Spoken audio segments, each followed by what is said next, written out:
ninth round pick out of the Citadel in 1981, Stump carved out a successful NFL career with the Cardinals.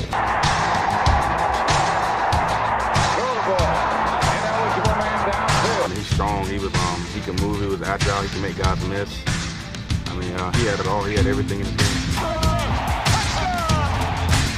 In Cardinals franchise history, only Larry Fitzgerald has more all-purpose yards. He did it all, man. And welcome back to another edition of the Stump Talk Podcast, Running Back University, episode number 16 for you techies out there. Listen, Coach Stump, how are you doing? How is your week? I'm doing fine, Sapphire. And yourself? Everything was great. Excellent. It's always my pleasure to see you, talk with you, get your insights on this crazy thing called the Cleveland Browns. So Roe is off for tonight, probably on a special assignment, I would imagine. So that leaves Coach Stump with me all to myself. So very excited about that. Let's jump in. Okay, so the Browns v. the Buffalo Bills. Start us off, Coach. What were your overall initial takeaways from the game? Well, I thought they had an opportunity to win that game. Defensively, that was not the Browns' defense of the past. They were not able to really stop the run, and it hurt them. I thought Shador had an opportunity to he probably played his best game, to be perfectly honest. They had a chance to win that game. Unfortunately, he threw a couple picks, but I thought the defense, the main thing, couldn't stop the run. Yeah, you're saying the Browns defense couldn't stop the Buffalo Bills run. It's fascinating to me because when I looked at it, it almost felt like Myles Garrett was even farther out on the edge than I had recalled him being during previous games. Like, I think there's been enough tape for the last few weeks for fans to understand they were going to, dedicate the Bills as many resources to addressing him as possible. But what do you think the defense could have done different to help out on the other side of the line, Coach? They really missed Malik in the middle. That's the bottom line. I mean, Miles, they were putting four hands on him. They were going to have a back chip with a tackle, or either a tight end over there with a tackle helping out. So it was tough, but they hit a couple long runs. The 46-yard touchdown. Mhm.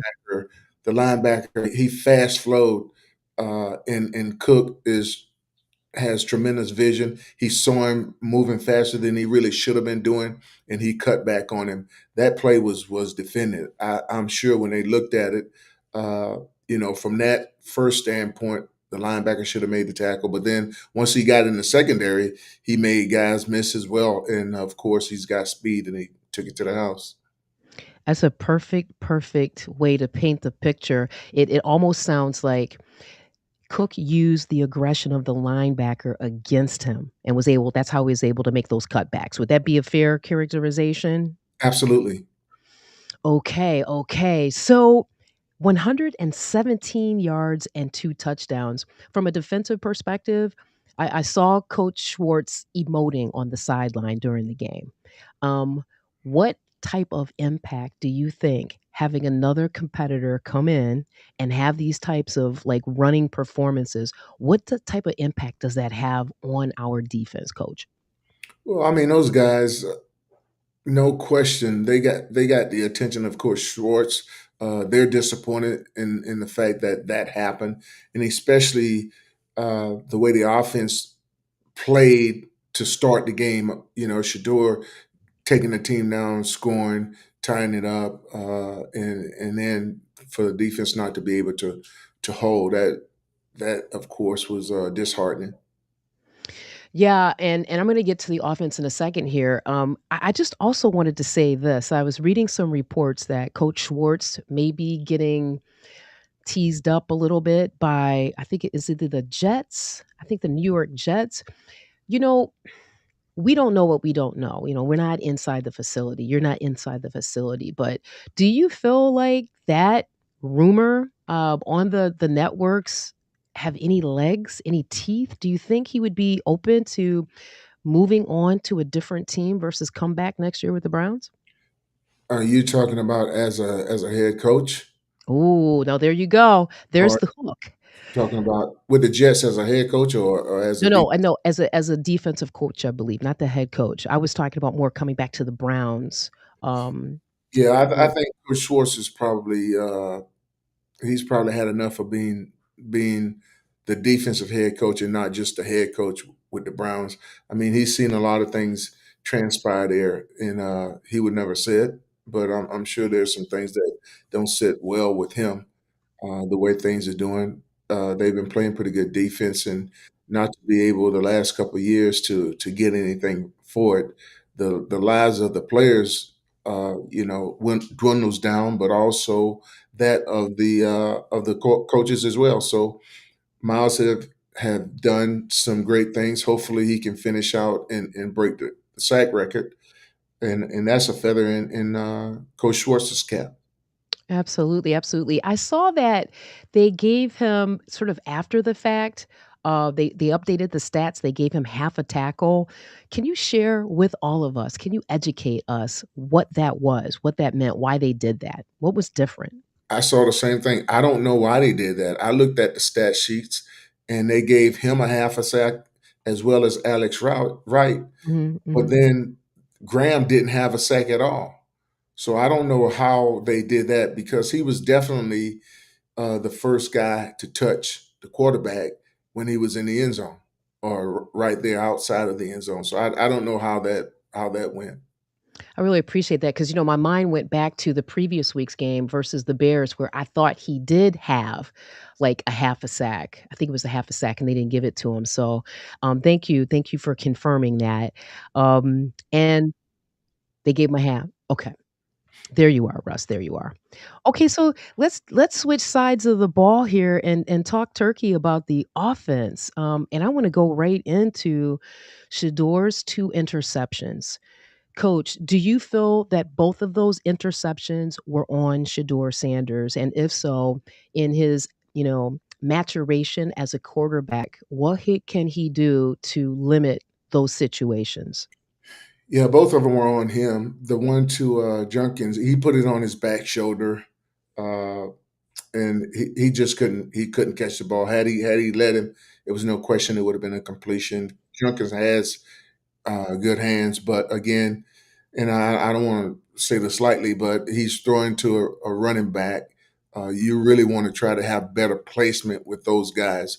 Now, running backs can catch the ball. I'm not saying they can't, but they don't spend as much of their day catching passes during the week as the wide receivers do. So you really try to put it out in front of them, unless there's a defender that he's running into, and then you'll put it on his back shoulder to try to hold him up from getting a big collision. The other one, I think he just the defensive lineman saw that he wasn't going to be able to get pressure on Shador, so now he drops back, and Shador got to try to put his arm at a different angle to try to throw the ball. You see Patrick and those guys adjust their angle to throw the ball to try to get it around a defendant. Unfortunately, Shador wasn't able to do that, but he played, probably in my opinion, I thought he played his best game. Yeah, it was curious. I thought I saw a stat that said it had been forever since the Browns had an opening drive, touchdown drive. And it just, I don't know, maybe I'm just being, a little subjective, but it just feels so much different watching Shador quarterback this team than even like a Dylan or a Watson. It's almost like I feel like the probability of success is higher, in terms of whatever play they're running with Shador out there than quarterbacks that I've seen for a while. What do you think about that? Well, I think had they started the season off or training camp and everything off with Joe Flacco, knowing that he was going to be the guy, I think it would have been a heck of a lot better than it is right now. I think the Browns would still be in the playoff picture, but they mismanaged that whole thing. And if they was going Mhm. to going to go with Shador. Had they started the whole season off with him, I think it may have been the same. I think he would have probably been able to make some things happen because both of those guys, both Joe and Shador, can throw the ball down the field. That's Mhm. one thing Mhm. they can do, and I just don't think they managed that whole training camp deal from the moment they signed Joe and also Shador. I tell you, this is a perfect dovetail. We were talking before the show started, and Russ was saying that we should expect to see Kevin Stefanski back at the helm next year. I mean, given what you just said, like, what more when you talk about the decisions that were made to start the season the way they did, with the personnel the way they did, what more could we even expect from Kevin Stefanski, in terms of acknowledging, realizing what you just said and making better decisions, coach? Well, Kevin hasn't. I don't know who made the decision, but 2 years ago when he decided to get rid of those coaches, that was the worst thing he can do. No man is an island, and he acted as though he took that team to success, and the coaches around him didn't have much to do with it. Well, I say BS to that.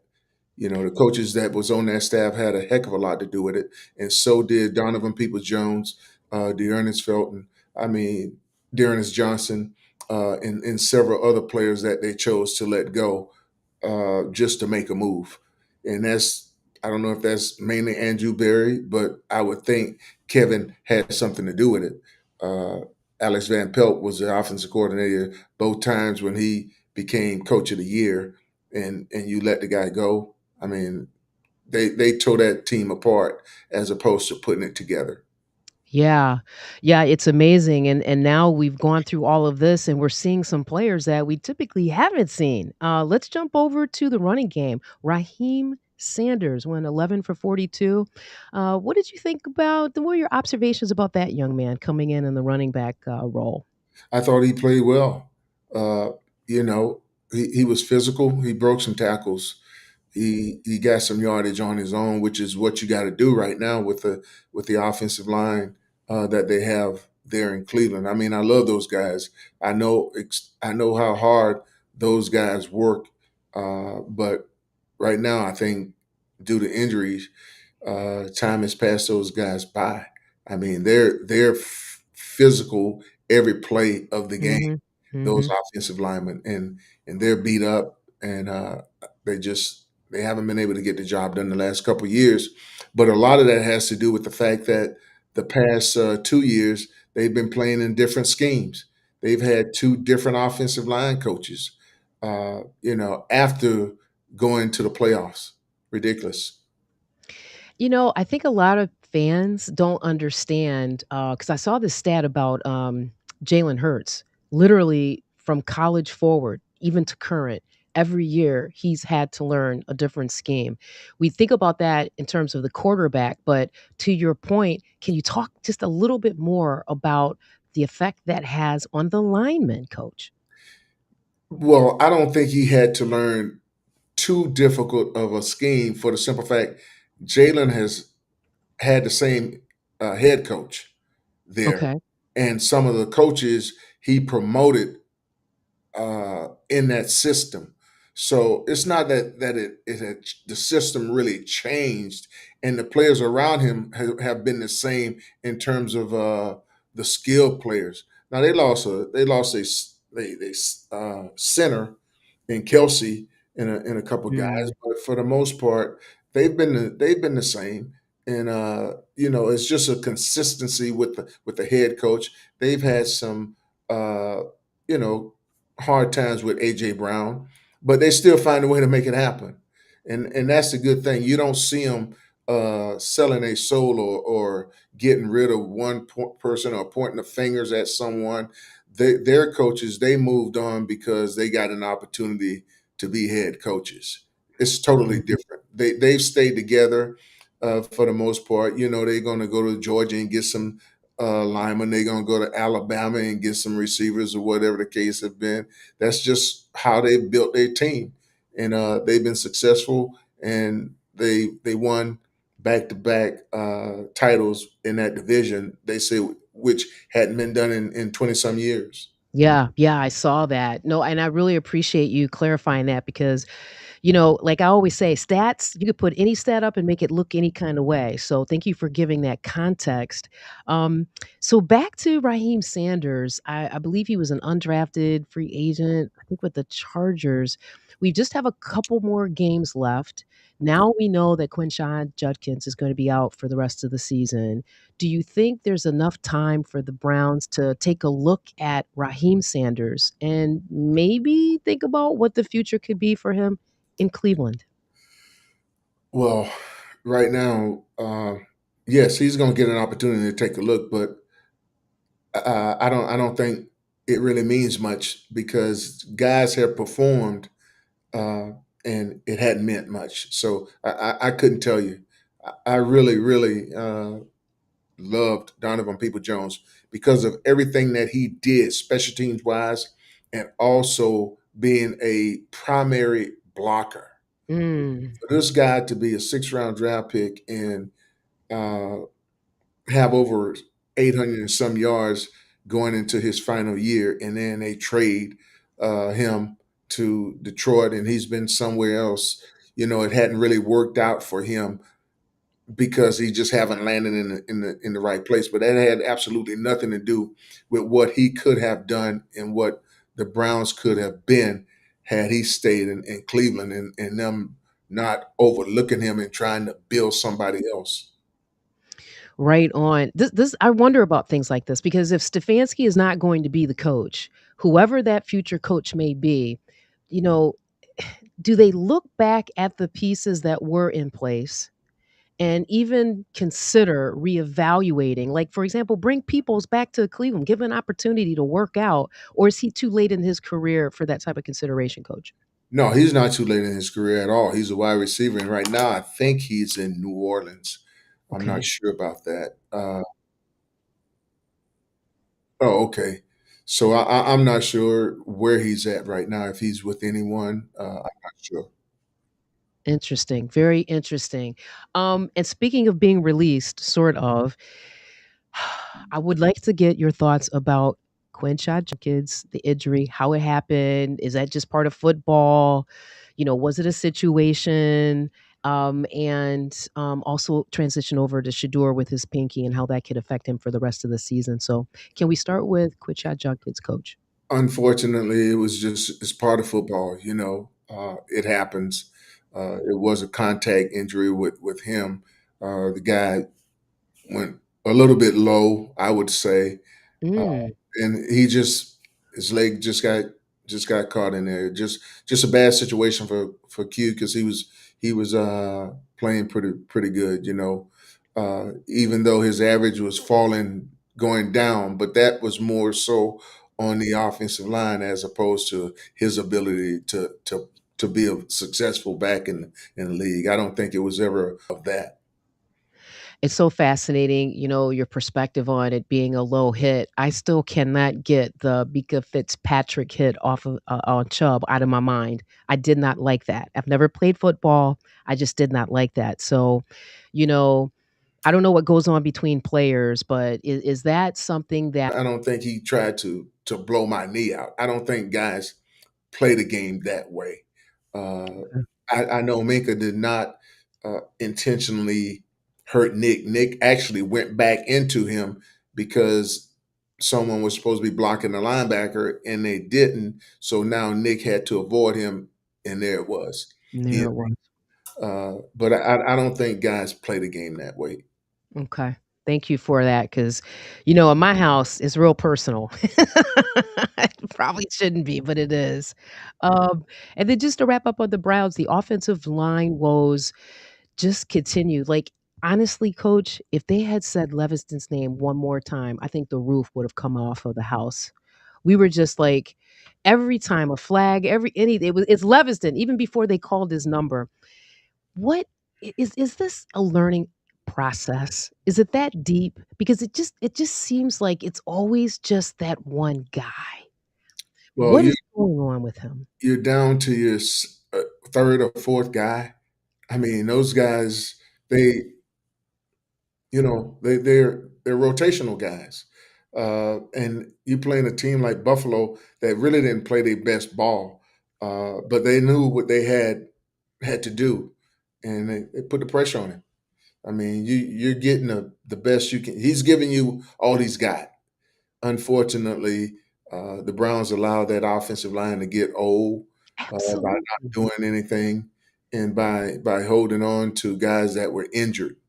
That's purely on Andrew. He knows the position of everybody on that football team, and to allow that to happen and him be there the amount of years that he's been, that's a tragedy. This is why I say it feels it's so clear something has to change. The decision makers, whoever that is, it has to change. And I don't want to forget about Shador. They clearly showed his it looked like his nail was off of his finger. And they put the finger cut on him. Coach, how does that affect do you think it will affect his play for the balance of the year in terms of throwing? No, I don't think that's going to affect him. He went out and he continued to play. I think Shador is treasuring the opportunity to play this week, and that's not going to affect him. Okay.